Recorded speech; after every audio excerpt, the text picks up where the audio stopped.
قل آمنا بالله وما أنزل علينا وما أنزل على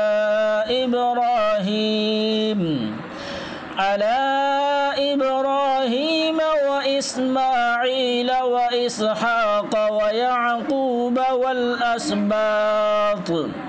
والأسباط وما أوتي موسى وعيسى والنبيون من ربهم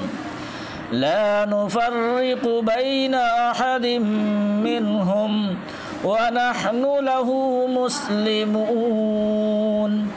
ومن يبتغ غير الإسلام دينا فلن يقبل منه وهو في الآخرة من الخاسرين كيف يهدي الله قوما كفروا بعد إيمانهم وشهدوا أن الرسول حق وجاءهم البينات والله لا يهدي القوم الظالمين.